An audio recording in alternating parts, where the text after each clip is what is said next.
Here we go. Ready to go. Going live. That's right. We're going live. Come on in, one and all. I see you're already here. I've been back here prepping for our show today and reading some of the chats. You guys are amazing. I love you. I love it. Get woke, go broke, right? Oh my gosh. The she sulk. One of the that's one of the comments there. What the heck is this thing in front of me? YouTube always throws these weird things at me. All right. She saw. I couldn't see who wrote that there, and now it's gone. Oh, you guys are awesome. Come on in, one and all. Great to have you here. It is Live Stream Friday. I am Dr. Steve, your Patriot Professor, here to help you to think better so you can feel better in these crazy and woke times. So make sure to smack that bell and subscribe button, gang, if you haven't already done so. We got so much to talk about today. Super chats are up. And great to see you guys. Hey, look at all those comments. Good to see you. People are starting to slowly come on in. Yes, Dominic Ricci. The show is embarrassing. Absolutely right. Brooks Kelly, she sulk.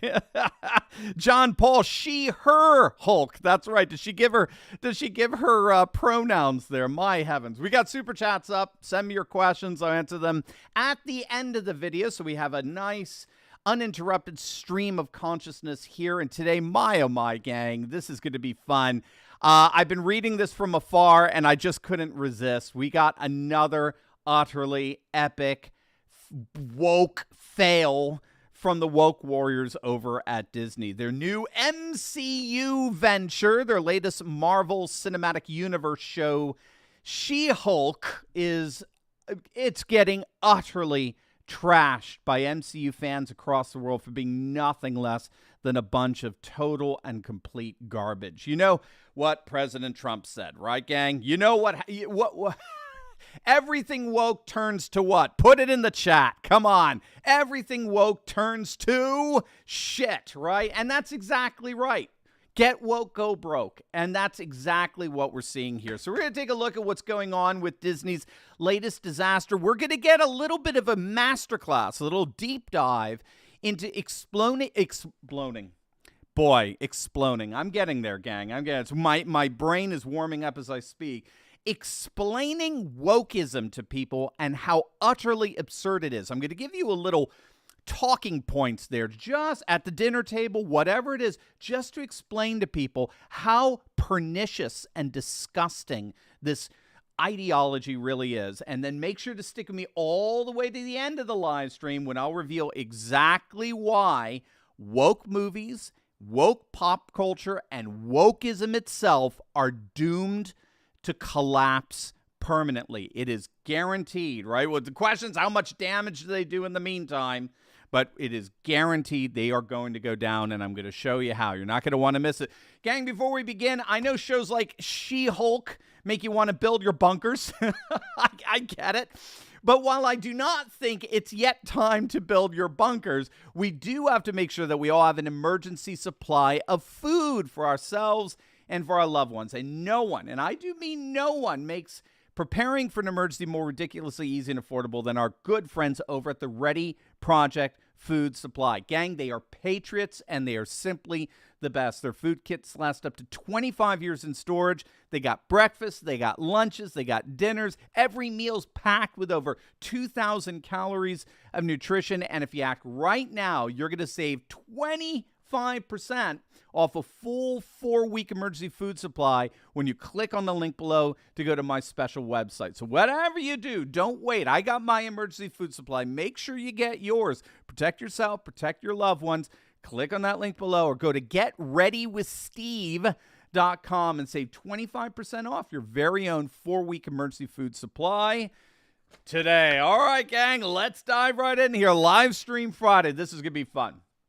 Disney's latest woke Marvel project, She-Hulk, is absolutely bombing in the fan reviews. And I got them right here, gang. This is just a sample of some of the headlines that are coming out today. All right, ready?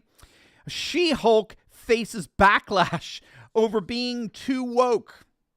Twitter destroys Marvel's woke She-Hulk. And then it has a really nice byline. MCU fans continue to be unhappy with Kevin Feige's Phase 4 approach that is all about diversity at the expense of original characters. I like that. That's a really nice byline. She-Hulk review. Weak, woke, and whiny. That is great. Where is that from? I think that's from the Catholic Weekly. Weak, woke, and whiny. Reminds me of Meghan Markle. What? This is Hollywood in Toto. Woke, shrill She-Hulk, a hard sell for MCU fanatics. She-Hulk is getting massively review bombed. That's to say the least. And man, oh man, are they right, gang. These headlines have all come out over the last week or so. And they all surrounded a scene. I think it was Disney that leaked it out. They thought it was a good idea for some reason. You've probably seen it. It's a scene from the series that was used as a preview for the show before its release. And it ended up going viral all over the place because it was just so utterly cringeworthy. You know, it's a scene where She-Hulk is complaining to Bruce Banner, the original Hulk. And by the way, I just, in full disclosure, I loved the Hulk. All right, Lou Ferrigno, man. See, that's before you had, the CGI, right? Before you actually had to find someone who was freaking buffed beyond belief. You had to hire a Mr. Universe, and that's Lou Ferrigno, 6'5", huge guy. He's still in amazing shape. I don't know if you've seen Lou Ferrigno of late, the original in the Hulk TV series. But he is still in amazing shape. Big Trump fan, by the way. I don't know if you know that. Lou Ferrigno is a huge Trump fan, awesome patriot guy. And anyway, so I've always loved the Hulk. When I was a kid, I loved the TV series. I never missed it.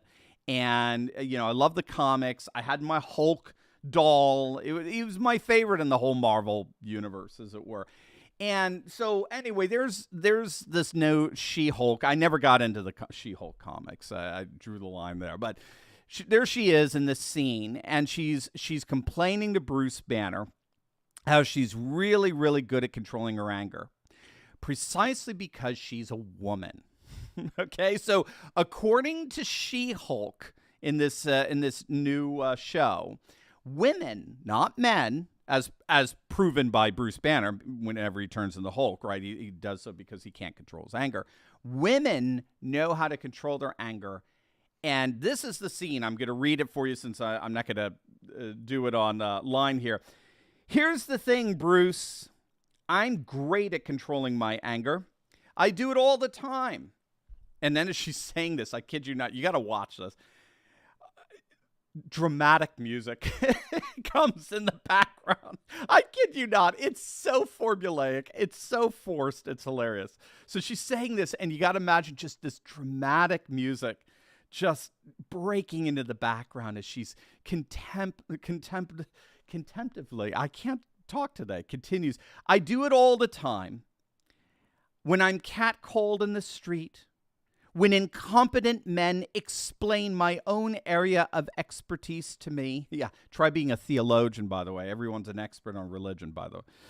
When incompetent men explain my own area of expertise to me, I do it pretty much every day, controlling her anger, because if I don't, I'll get called emotional or difficult, or I might just literally get murdered. So I'm an expert at controlling my anger because I do it infinitely more than you. And she gets all upset and angry at the end. Now, of course, how'd you like my dramatic reading, by the way, right? Oh, my. Shakespeare, I'm not. Now, of course, what I just read for you there. This is a wonderful example of what's increasingly being referred to as femsplaining. Have you heard that of late? Femsplaining. Femsplaining is an explanation of a feminist. It's an explanation of feminist concepts, generally to a man, in an insultingly condescending and rude manner. And that's basically exactly what we just heard. That was your quintessential example of something called femsplaining. And what it did, however, inadvertently, is it completely alienated the majority of MCU's audience. Marvel fans are 53% male. So just from a business model perspective, this is utterly absurd. This is nuts. Disney just insulted the majority of the MCU audience. I mean, that alone should get the top brass fired. But it won't. It won't because it's woke.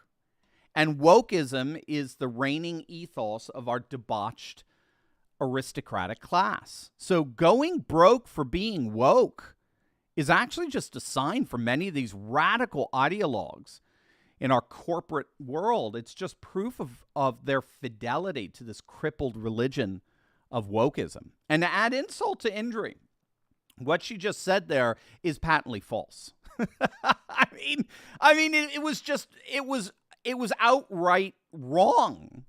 Objectively so. This notion that women have a particular propensity towards being murdered is absurd. Jordan Peterson has pointed out on numerous occasions, men are infinitely more likely to be murdered than women, right?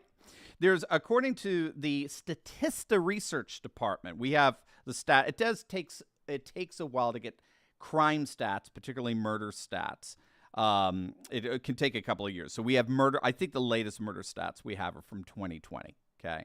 So according to the Statista Research Department, the murder statistics in the United States for the year 2020 totaled 17,754 murders. Okay. All horrible, all terrible.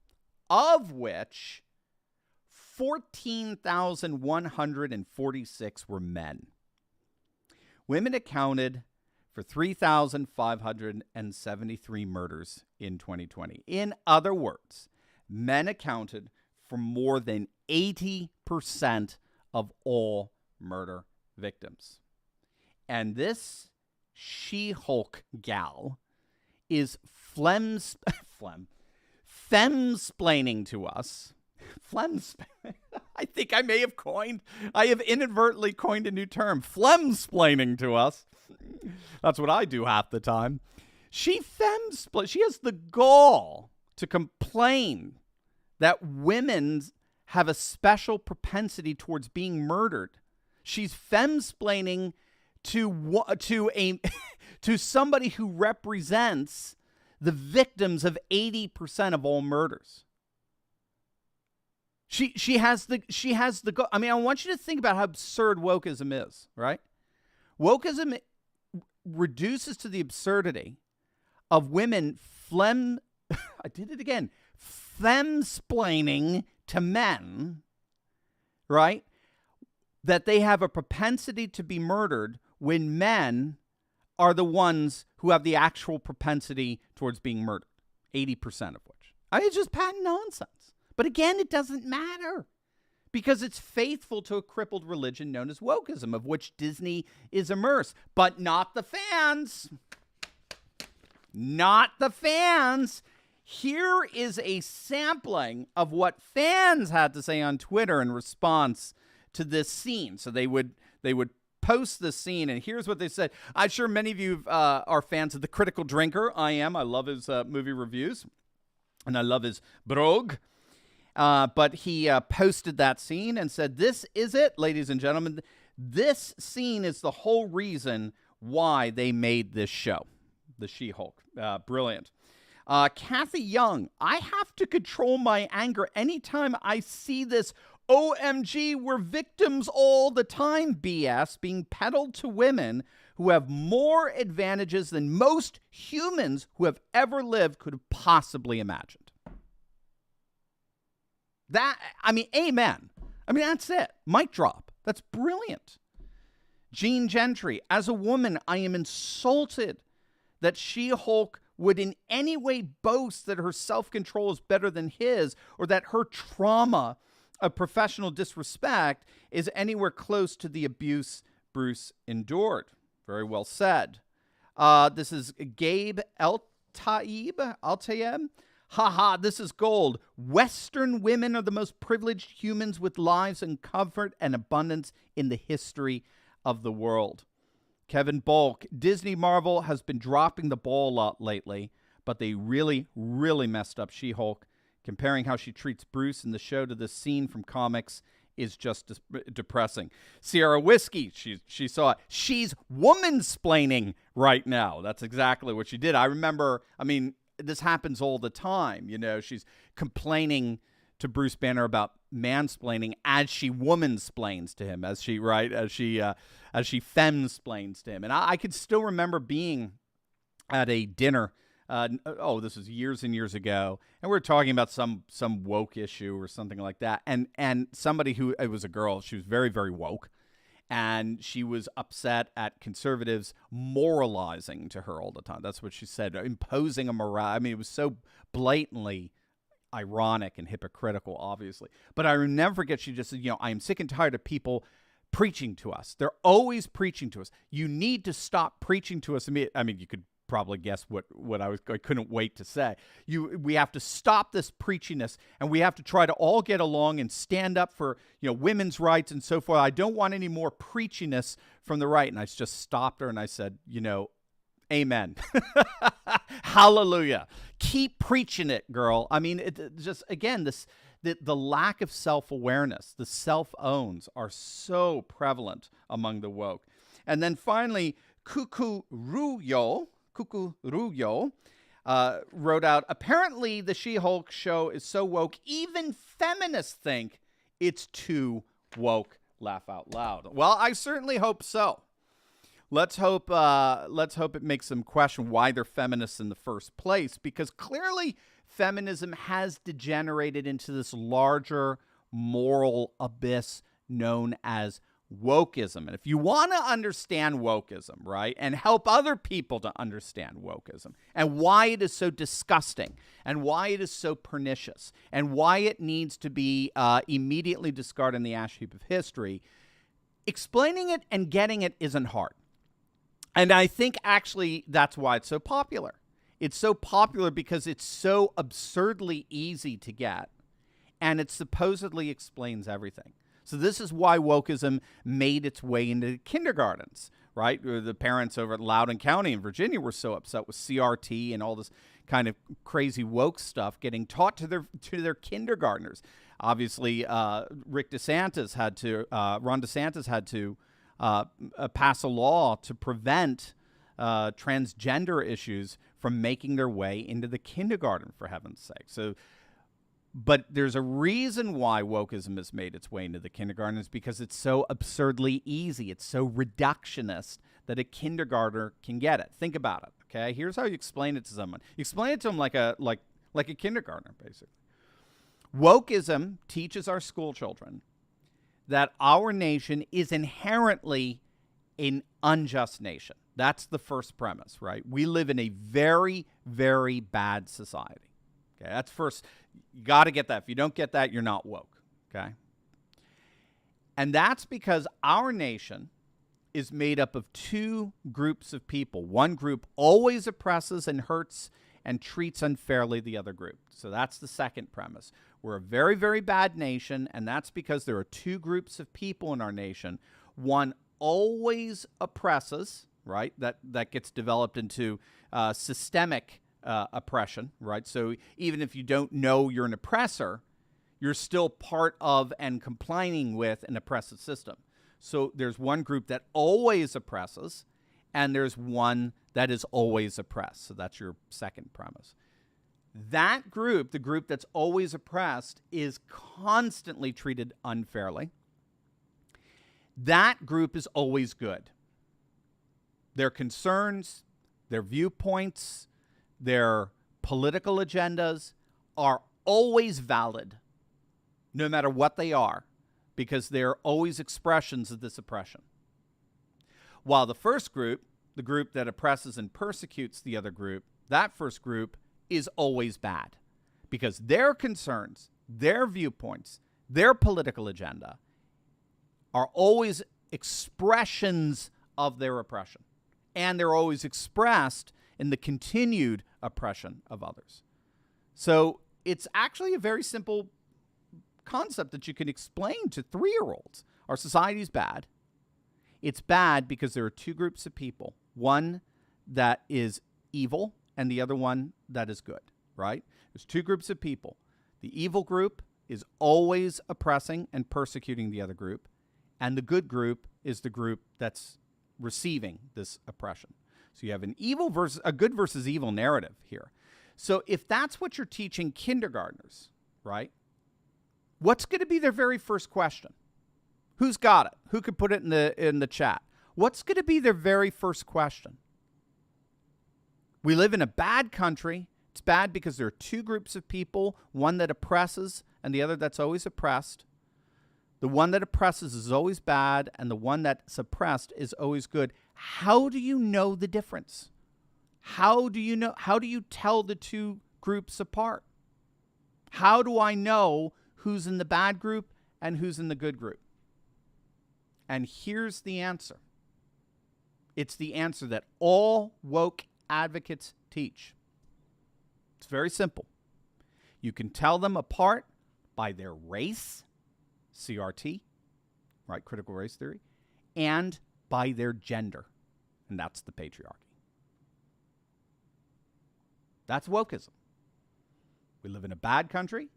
It's bad because there are two groups of people, an oppressor and oppressed. The oppressor is always bad. The oppressed is always good. How do you tell them apart? By their race and by their gender. And this is the ideology that is governing our political class right now.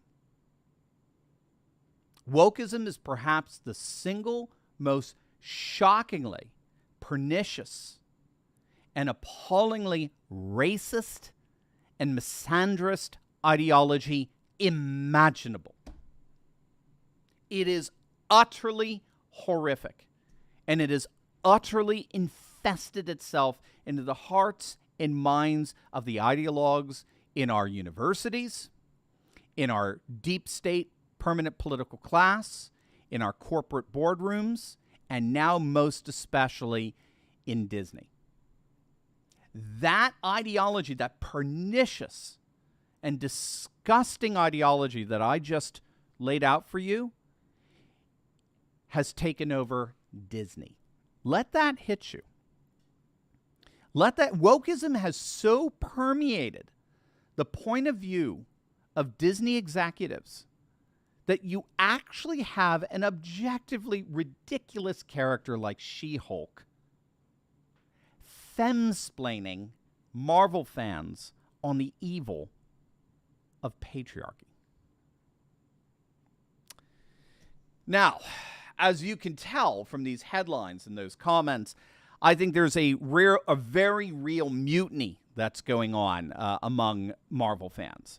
I think Disney may have reached critical mass here in terms of how odious they are to their fan base. They've become the butt of jokes and mockery and ridicule in terms of their cringeworthy virtue signaling that I don't know if MCU fans are going to take this much longer. I know they lost me, right? I don't think I was ever technically an MCU fan, right? But, I mean, like I said, I grew up watching Lou Ferrigno and the Incredible Hulk. I loved him. I still keep up with him periodically just because I appreciated his work so much, and it was such a joy as a kid. I did the comics. I had my Incredible Hulk doll, all that kind of stuff. But they've lost me. I've refused to watch anything with Disney connected to it for months now, certainly ever since that Zoom call. Remember that Zoom call that was leaked? My gosh, which involved the interdepartmental meeting at Disney where they openly pledged to push woke ideology through all of their characters and stories. For God's sake. For God's sakes, they're pushing what I just explained to you to kids. So perhaps with She-Hulk, this is it, because it's just so obviously absurd. This may be it. Marvel fans may just end up just refusing to watch these woke-infested jokes altogether. But even if this is not the moment, it will happen. Wokeism is guaranteed to destroy itself in and through the cinema alone. And I'm going to prove that to you, gang. But first, gang, make sure you click on that link below. and visit the amazing patrons over at Goldco. If you've got $50,000 or more in an IRA, 401k, or savings account, you need to protect those assets from bumbling Biden's insanity, his economic nuttiness, with the timeless value of gold and silver. Click on the link below. Talk to our good friends over at Goldco. They're patriots just like us, and they want you to succeed so much, they're offering up to $10,000 in free silver if you open up an account with them. But it is a limited time offer, so don't wait. Click on that link below or go to my special website, turleytalkslikesgold.com. All right, so what we've got to understand is that all of these ultimately futile attempts at pushing wokeness through movies and television and the like, it's all guaranteed to fail. And that's because when all is said and done, all right, that's because when all is said and done, wokeness is simply not a sustainable art form because wokeness itself is not sustainable. So let me just develop that for you because I think you'll find it very enriching. I don't think wokeness is sustainable for anything. I think President Trump is absolutely right. Everything woke ultimately turns to shit. He's absolutely right. Anything that turns into a vehicle to communicate radical and poisonous identity politics from which no one is allowed to exercise any legitimate dissent, right? That's the hallmark of wokeness. Whatever's considered woke is stamped with an inviolable sacredness from which no one is allowed to dissent. Any and all dissent from that inviolable, unquestionable, absolute sacredness of those four premises that I gave you must be canceled. Silence is compliance, right? Anything that becomes a vehicle for such a venomous cultural Marxist vitriol will inevitably decay and decompose from the acidity of that vitriol. And there's really no way around this, but this is particularly true of the arts and entertainment world. Wokeness, and I picked the arts and entertainment because that's really right now the primary vehicle for wokeness. Education as well, that we're seeing, of course, with CRT in the classrooms and the like, and all the kind of gender nuttiness, but it's really making its way through arts and entertainment, commercials, you name it. And I think it's important to recognize that wokeness is simply not a sustainable art form. And that's because as it's long been recognized by aesthetic theorists and art critics, what makes art art is the encounter of the transcendent. That's key. You've got to, might want to write that down. What makes art art, right? What makes it real? Who are you to define art? Yeah, well, who are you to define it as meaningless, right? But who are you to define art? Well, here, I'll give you at least a description. Okay, maybe not a definition, but a description. Art involves an encounter with the transcendent. So what's the transcendent? Well, the transcendent is just a fancy schmancy way of talking about those values that transcend any one particular thing. So, for example, it's very easy to demonstrate. When I give my wife a rose for Valentine's Day, what does that rose symbolize? Of course, it symbolizes my love for her, right? Now, you'll notice that my love for my wife is not exhausted in the rose. If the rose were suddenly crushed or lost, my love for her would not be comparably crushed or lost. And that's because my love, which, by the way, is intangible, right? Love by its nature can't be, you can't say there's a tree, there's a flower, there's a cat, and there's love, right? Love transcends any particular thing. And that's the way my love is for my wife. My love transcends the rose. The rose is a symbolic communicator of a love that extends far beyond the rose. And this is the way an amazing song or an inspiring poem or stunning architecture and a long-time popular play, this is the way they all work. They work in the sense that they communicate in some kind of culturally specific way. So all cultures have different ways of communicating these values. But they communicate timeless values of truth, goodness, and beauty that are eternal. And we know they're eternal because they are never exhausted in any particular artistic or cultural instantiation, like the rose. This is why art and music give our lives so much meaning and purpose. It's through the arts that we encounter values that define our humanity for ages. It's going to be every bit. This is why the Iliad will be every bit as valid, 1,000 years from now as it was 1,000 years before. It's because it's through the Iliad we encounter values that define our humanity precisely because they transcend any particular instance of their communication, either through the Iliad or through that rose, right?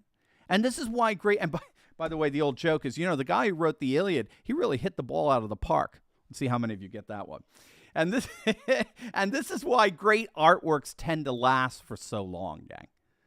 This is why we tend to associate great art with artworks that last, that have been around for a long, long time. Their longevity is largely due to the fact that they communicate values that are eternal. And those eternal values give inordinate life to the artwork. However, wokeism isn't transcendent.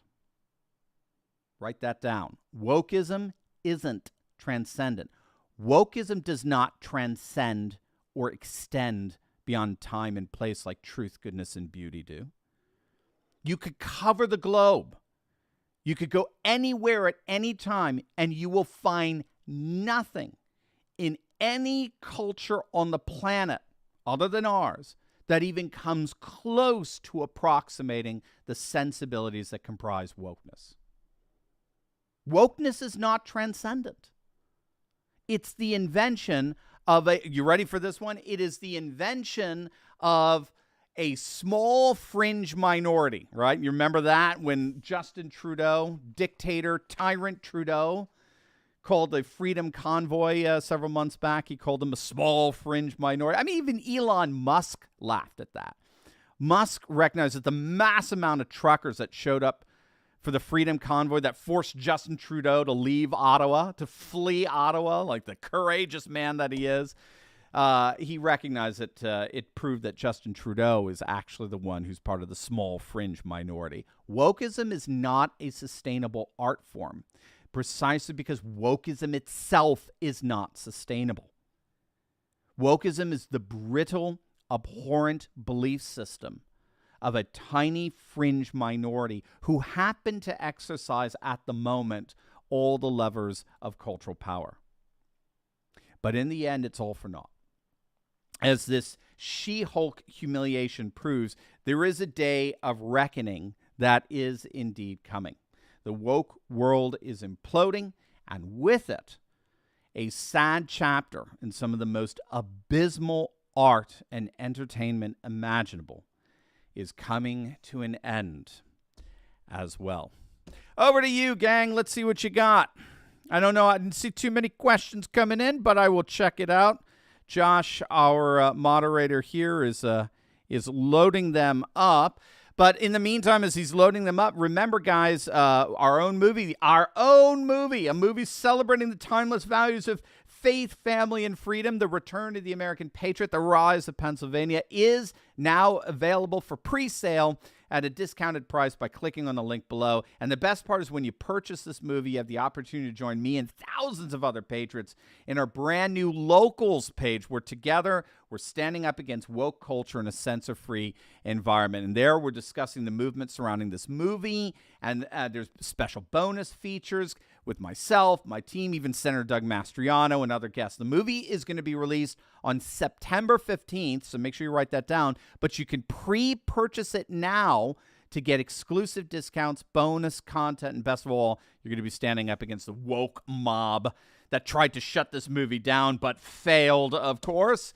And you're going to show that patriotism cannot be stopped. So make sure to click on the link below or go to the returnoftheamericanpatriot.com. All right, let's see what you got here. Just a few questions here. Mitchell Rye. Hey, Mitchell, what do you think of all these gun bills? Do you think that 1,000% one will pass? God bless. Yeah. So, look, ever since Heller versus D.C., it's at 2000. I always forget it. It's 2006, 2007. Supreme Court has basically shot down every single attempt at gun control. Every single attempt. Now the question really is, to what extent now do you hold these blue state governors, or some of the, but it's more going to be the blue state governors, or some of these mayors, when do you start holding them responsible for being contempt of court?